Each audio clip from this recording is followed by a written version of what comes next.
It's a sunlit afternoon in Riyadh, and Charley Hull is standing on the 18th green, eyes locked on her final putt. The desert heat shimmers around her, and in the background, the towering cityscape of Riyadh looms. The crowd holds its breath as Hull lines up her shot, fully aware that this isn't just any tournament. This is Saudi Arabia, a place that, for all its glitz and glamour, brings a unique weight of controversy and scrutiny. When Hull sinks that putt, the crowd erupts, and just like that, Charley Hull claims victory. After 2 years of heartbreak, 8 runner-up finishes, and countless questions about her future, the 28-year-old English star finally broke through. But here's where things get complicated. This was the Aramco Team Series, backed by Saudi Arabia's public investment fund, carrying a prize purse that turned heads and raised eyebrows across the sporting world. And as the applause fades, questions linger in the air. Is this a triumphant comeback, or is her victory overshadowed by the weight of where it happened? And what does Hull's choice to stay out of the political fray say about her as an athlete and a public figure? "I felt really sharp.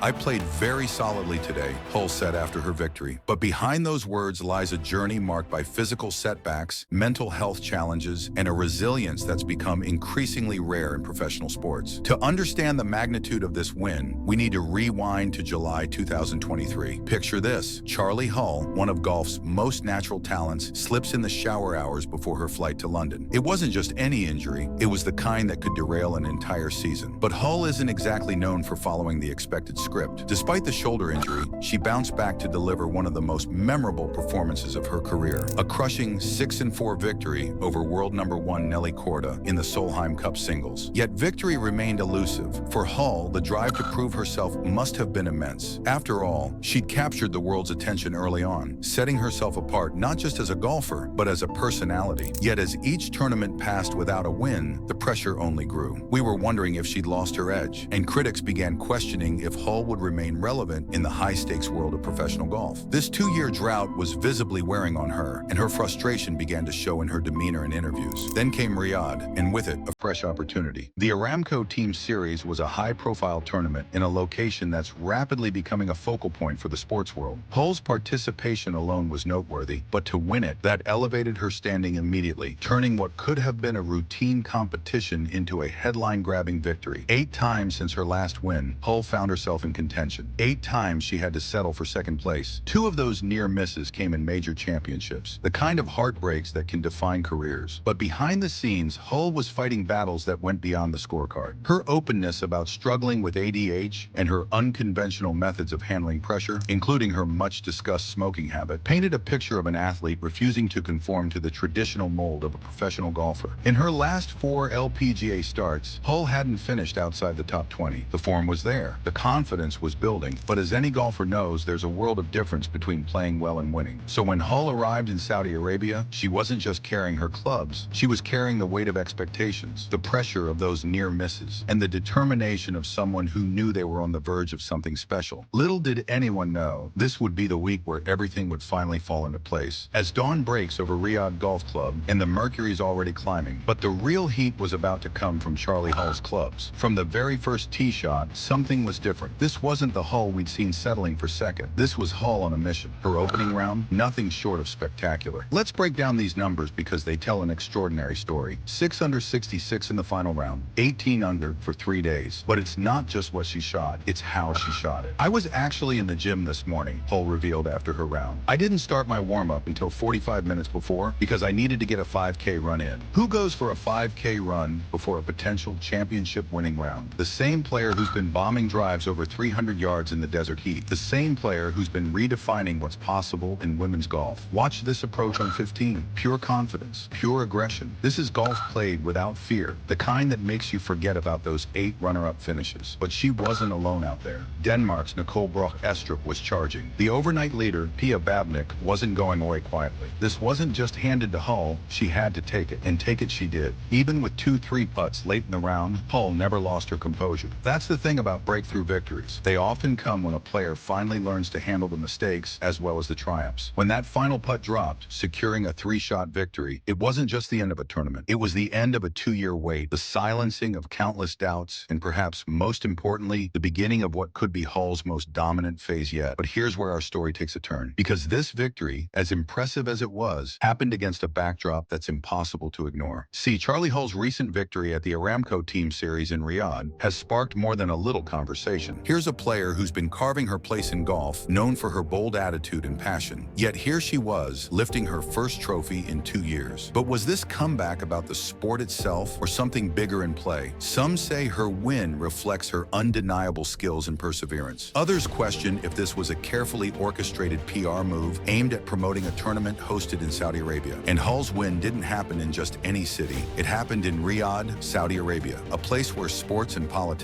intersect in ways that often spark debate. The Aramco Team Series, backed by Saudi sponsors, was crafted to bring global sports into the country's spotlight, offering an elite platform for athletes to compete. But for every highlight reel, there's a shadow cast by Saudi Arabia's complex reputation. The nation has been criticized widely for its human rights record, from restrictions on freedom of speech to its treatment of women and minority groups. When Hull teed off in Riyadh, she wasn't just representing herself and her skills. She was, in a sense, representing the choice to participate in a tournament tied closely to the Saudi government. It's a tough position for any athlete, but Hull's win placed her directly in the center of this debate. Winning here brought immediate prestige, yet it came with a sense of controversy. Some see athletes' participation in Saudi events as an endorsement of the country's global rebranding, a concept often referred to as sports washing, using sports to distract from or polish over a complex social image. But for Hull, was it that clear-cut? I mean, the numbers are staggering. The Aramco Team Series, presented by PIF, the Saudi Public Investment Fund, isn't just another tournament series. It's part of a $1 billion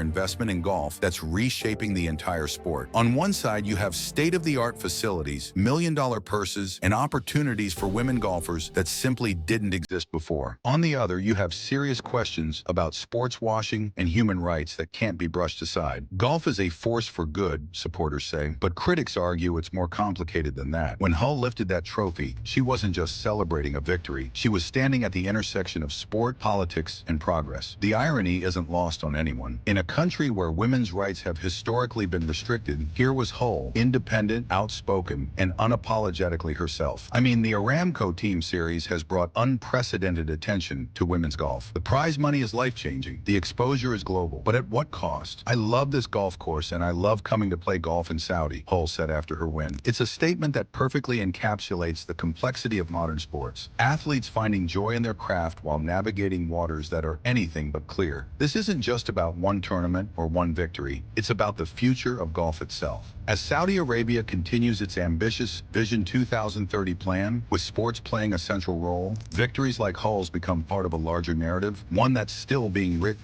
And perhaps that's what makes this win so fascinating. It's not just a sports story. It's not just a political story. It's a glimpse into the future of global sports, where athletic achievement and geopolitical reality are increasingly inseparable. Did she wrestle with questions about the location? Or was this purely about her career and what she could achieve on a world stage? But most importantly, what this victory really means, not just for Charley Hull, but for the entire landscape of professional golf. First, there's the immediate impact on Hull's career. This isn't just another trophy for the cabinet. This win, coming after 8 runner-up finishes, fundamentally changes the narrative. No longer is she the player who almost gets there. She's proven she can still close, and that makes her an entirely different prospect heading into 2025. But zoom out a bit and you'll see ripples spreading across the Ladies European Tour. Hull's victory legitimizes these Saudi-backed events in a way that marketing millions never could. When one of the most talented and popular players in women's golf not only participates, but triumphs, it sends a message that these tournaments matter. Then there's the money. Let's be frank, the £60,000 first-place prize might seem modest compared to men's golf, but in the context of women's golf, particularly on the LET, it's significant. These Saudi-backed events are creating financial opportunities that simply didn't exist before, and we can't ignore the political dimension. Hull's victory comes at a time when the relationship between traditional golf tours and Saudi Arabia's golf investments is at a crucial juncture. The reported $1 billion